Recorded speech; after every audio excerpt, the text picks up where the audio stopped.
હેલ્મેટને લઈ ટ્રાફિક પોલીસની ડ્રાઈવ શરૂ થઈ ચૂકી છે। નિયમનું પાલન કરાવવા માટે ટ્રાફિક પોલીસ એક્શનમાં જોવા મળી રહી છે। સરકારી કચેરી પણ હેલ્મેટ ન પહેરીને આવતા લોકો પર કાર્યવાહી કરવામાં આવી રહી છે। વસ્ત્રાપુર બહુમાળી ભવન આવતા ટુ વ્હીલર પર આવતા લોકોએ હેલ્મેટ ન પહેર્યું હોય તો તેવા લોકોને દંડ આપવામાં આવ્યો હતો।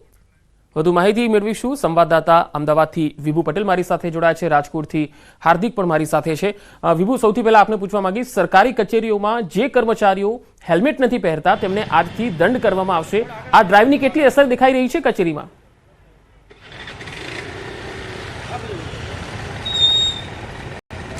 पंकज, जे नियम है ट्राफिक नियम है तमाम लोगोए तेनु पालन करवू जोईए, परंतु जे नियमोनी एसी तेसी करी रह्या छे अने साथे जे सरकारी नियम है ते सरकारी कर्मचारीओ ज नियमोनुं पालन नथी करता, त्यारे ट्राफिक पोलीस है एक्शनमां आवी छे। अने आपने बताववा मांगीश के अत्यारे वस्त्रापुर जे बहुमाળી भवन है कि त्यां अत्यारे अमे उपस्थित छीए अने त्यां अत्यारे पोलीस द्वारा जे हेल्मेट પહેરીને નથી આવતા તેવા લોકો ઉપર કાર્યવાહી શરૂ કરવામાં આવી છે। ખાસ કરીને નિયમ છે કે હવે જે સરકારી કર્મચારીઓ છે તે સરકારી નિયમોનું ફરજિયાત પાલન કરે તે માટે અહીં કાર્યવાહી કરવામાં આવી રહી છે। જે લોકોએ હેલ્મેટ નથી પહેર્યું તેના ઉપર પહેલા આપણી સાથે છે સિંધવ સાહેબ।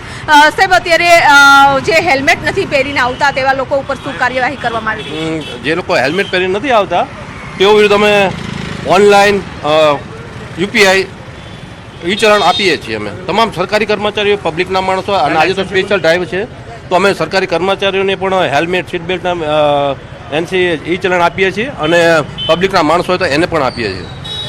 આપે હેલ્મેટ કેમ નથી પહેર્યું? મેડમ, એકચ્યુઅલી કેવું છે કે હેલ્મેટ છે ને કાલે રાત્રે જ ખોવાઈ ગયું।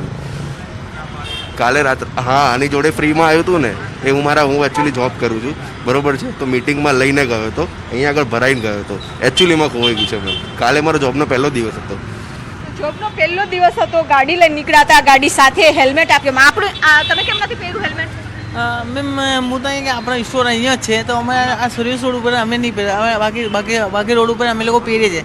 અને આ નાની મોટો ગલીમાં રહે ને તો અમે હેલ્મેટ વગર કોઈ ખરેખર બાનું છે કે નથી પહેરતા? નહીં, અમે પહેરીએ છીએ, અમારા જોડે રાખીએ છીએ હેલ્મેટ, લેકિન અમે દરરોજ પહેરીએ છીએ। આ નાની અમારો સ્ટોર અહીંયા છે, અમારે ડિલિવરી બોય છે, તો આ નાની મોટી ગલીઓ સોસાયટીની અંદર ખબર ના પડે કસ્ટમર બહાર આવે એટલા માટે અમે લોકો નહીં પહેરતા। એ અંદર ગલીમાં ના આવતી, બાકી રોડ ઉપર અમે બધા પહેરીએ છીએ। તો આપ જોઈ શકો છો કે લોકો હેલ્મેટ નથી પહેરતા તેવું બહાના બતાવી રહ્યા છે, પરંતુ ટ્રાફિક પોલીસ પાસે એ બહાના નહીં ચાલે અને જે દંડ છે તે ચૂકવવો પડશે। ત્યારે તમામ જે કર્મચારીઓ છે, સરકારી કર્મચારીઓ છે, સાથે જે જનતા છે તેમને ફરજિયાત હેલ્મેટ પહેરવું પડશે।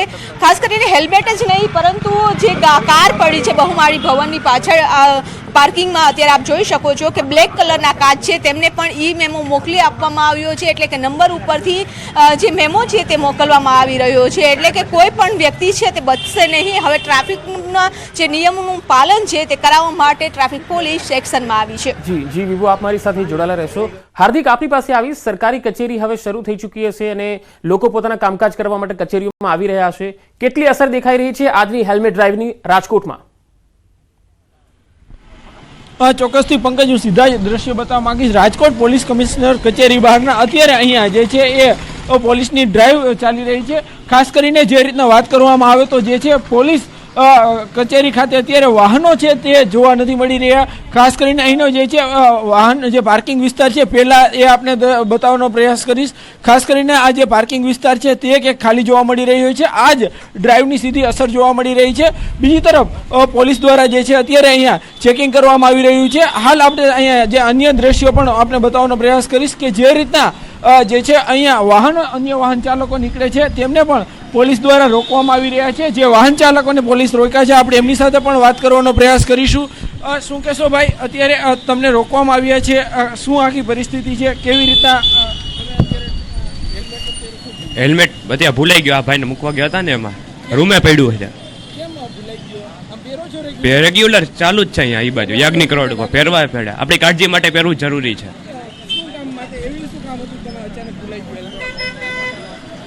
ત્યાં સવારના પોરમાં જ નથી પહેર્યું।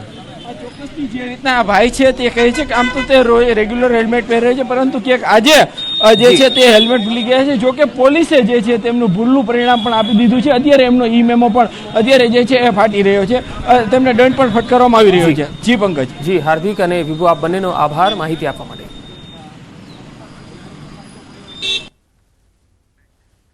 અને હવે વાત કરીશું સ્થાનિક સ્વરાજની ચૂંટણીના જંગની.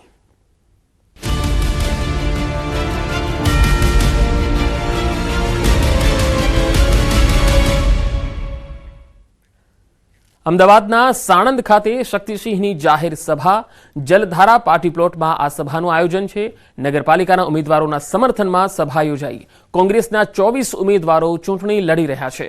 સાણંદમાં ભાજપ, કોંગ્રેસ અને આપ વચ્ચે સીધો જંગ છે અને કોંગ્રેસની અત્યારે જે સમર્થન સભા છે એ અત્યારે યોજાઈ રહી છે, જેમાં શક્તિસિંહ ગોહિલ પણ આ સભા સંબોધવા માટે પહોંચ્યા છે.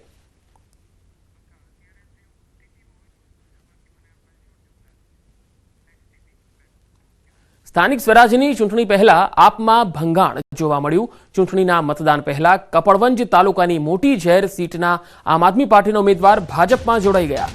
નયનાબેન પટેલ સમર્થકો સાથે ભાજપમાં જોડાયા છે. એમએલએ રાજેશ ઝાલાની આગેવાનીમાં ભાજપમાં જોડાઈ ગયા છે.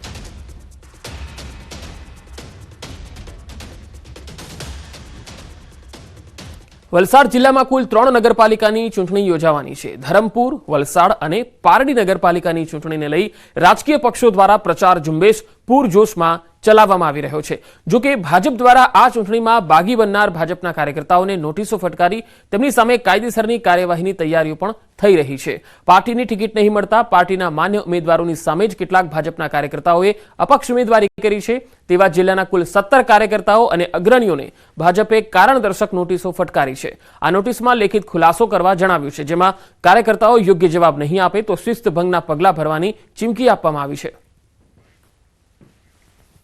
ભારતીય જનતા પાર્ટીના માન્ય ઉમેદવારોની સામે અપક્ષ ઉમેદવારી કરી હોય, કોંગ્રેસમાંથી કરી હોય, આમ આદમી પાર્ટીમાંથી કરી હોય, અથવા તો જેમણે ઉમેદવારી કરી છે એમના સગા સંબંધીઓ હોય અથવા તો એમના પ્રચાર અર્થે એમની સાથે ગયા છે એવા ભારતીય જનતા પાર્ટીના કુલ 17 જેટલા કાર્યકર્તાઓને ભારતીય જનતા પાર્ટી વલસાડ દ્વારા 17 જણને કારણ બતાવો નોટિસ આપવામાં આવી છે.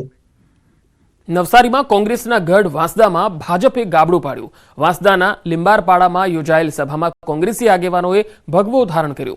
કોંગ્રેસના 30થી વધુ કાર્યકર્તાઓ વલસાડના સાંસદ ધવલ પટેલની ઉપસ્થિતિમાં કેસરીયો ખેસ ધારણ કર્યો હતો. સાંસદ ધવલ પટેલે કોંગ્રેસી કાર્યકર્તાઓને ભાજપી ખેસ પહેરાવી અને પક્ષમાં આવકાર આપ્યો હતો. આ તરફ અમદાવાદની ધંધુકા નગરપાલિકાની ચૂંટણીમાં અપક્ષ ઉમેદવારી નોંધાવતા ભાજપના 2 આગેવાનોને પક્ષમાંથી સસ્પેન્ડ કરાયા. ધંધુકા નગરપાલિકાના પૂર્વ પ્રમુખ અને પૂર્વ કારોબારી ચેરમેન અને અમદાવાદ જિલ્લા ભાજપ પ્રમુખ હર્ષદગીરી ગોસાઈએ સસ્પેન્ડ કર્યા. ધંધુકા નગરપાલિકાના પૂર્વ પ્રમુખ હર્ષદ ચાવડા અને પૂર્વ કારોબારી ચેરમેન બલભદ્ર ભગવાનદાસ વૈષ્ણવને સસ્પેન્ડ કરી દેવાયા. હાલમાં ચાલી રહેલ નગરપાલિકાની ચૂંટણીમાં અપક્ષ ઉમેદવારી નોંધાવતા આ કાર્યવાહી થઈ. તો આ બુલેટિનમાં અત્યારે આટલું જ. નમસ્કાર.